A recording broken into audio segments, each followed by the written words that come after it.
اب یہ محبت کا دعویٰ اگر ہم کرتے ہیں تو ہمیں سب سے پہلے محمد رسول اللہ صلی اللہ علیہ وسلم کا احترام کرنا چاہیے۔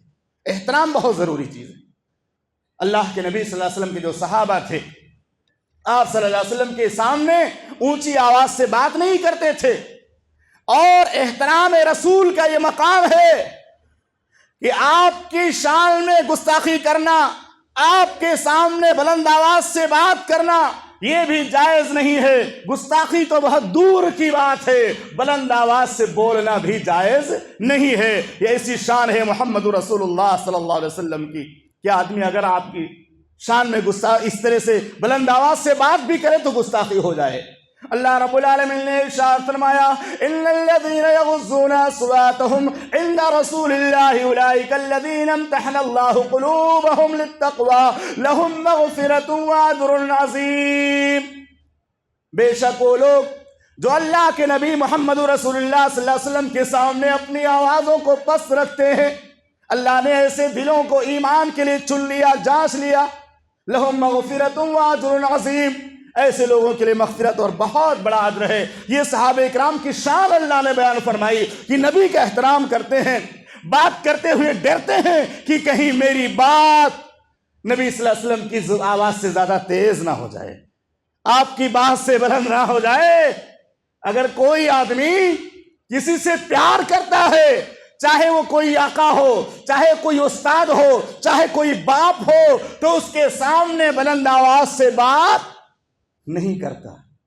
اور خواتین سے متعلق حدیث میں کیا حکم ہے کہ اگر میں کسی کو حکم دیتا اللہ کے علاوہ سجدہ کرنے کا، تو عورت کو حکم دیتا کہ اپنے شوہروں کو سجدہ کرے۔ ان کے بات کرنے کا انداز دیکھیے، شوہر کے سامنے کتنی تیز آواز ہو جاتی ہے، کیسا انداز اور کیسا لہجہ ہو جاتا ہے۔ حدیثوں کو سنانا چاہیے کہ جو احترام کرتا ہے اپنی زبان کو، آواز کو پست رکھتا ہے۔ اسی طرح ایک واقعہ ہے، ایک صحابی ہے محمد رسول اللہ صلی اللہ علیہ وسلم کے، جن کا نام ہے ثابت بن قیس رضی اللہ تعالیٰ عنہ۔ ثابت بن قیس رضی اللہ تعالیٰ عنہ کا واقعہ یہی انس بن مالک رضی اللہ عنہ بیان کرتے ہیں، کہتے ہیں ان النبی صلی اللہ علیہ وسلم افتقد ثابت بن قیس۔ ایک دن اللہ کے نبی صلی اللہ علیہ وسلم نے ثابت بن قیس کو غائب پایا۔ آپ نے پوچھا ثابت کہاں چلے گئے؟ غور سے سنیے گا، واقعی بیان کر کے میں اپنی بات سمیٹتا ہوں۔ ثابت کہاں چلے گئے؟ آپ کے ایک صحابی نے کہا اللہ کے پیغمبر میں پتہ لگاتا ہوں کہاں ہے، میں پتہ لگاتا ہوں۔ اس سے پتہ چلتا ہے کہ محمد رسول اللہ صلی اللہ علیہ وسلم عالم الغیب نہیں تھے، آپ کو غیب کا علم نہیں تھا۔ اس کے بعد اللہ کے نبی صلی اللہ علیہ وسلم کے وہ صحابی گئے ان کے گھر۔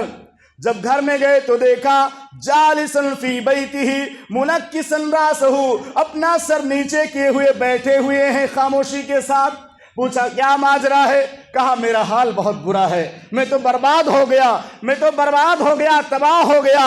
کہا کیا بات ہے؟ کہا میری آواز محمد رسول اللہ صلی اللہ علیہ وسلم کی آواز سے بلند ہو گئی تھی، میری آواز آپ کی آواز سے زیادہ بلند ہو گئی، اس لیے میں برباد ہو گیا۔ اللہ نے کہا جن کی آوازیں نبی کی آواز سے بلند ہو جاتی وہ برباد ہو گئے۔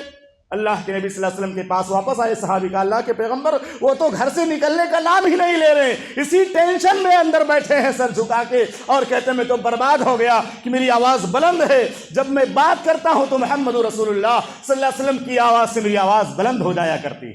اللہ کے نبی صلی اللہ علیہ وسلم نے کہا جاؤ ان کو کہہ دو انک من اہل الجنہ، صحیح بخاری کی روایت ہے۔ آپ نے صحابی سے کہا جاؤ خوشخبری سنا دو میرے اس صحابی کو، اور اس سے کہہ دو لست من اہل النار، تم خوش ہو جاؤ، تم جہنم والوں میں سے نہیں ہو، لیکنک من اہل الجنہ، بلکہ تم جنتی ہو، جنتی ہو۔ اللہ اکبر۔ یہ محمد رسول اللہ صلی اللہ علیہ وسلم کے صحابہ کا انداز تھا۔ تو اگر ہم محمد رسول اللہ صلی اللہ علیہ وسلم سے محبت کا دعویٰ کرتے ہیں تو ہمیں آپ کا احترام کرنا چاہیے، آپ کی عزت کرنی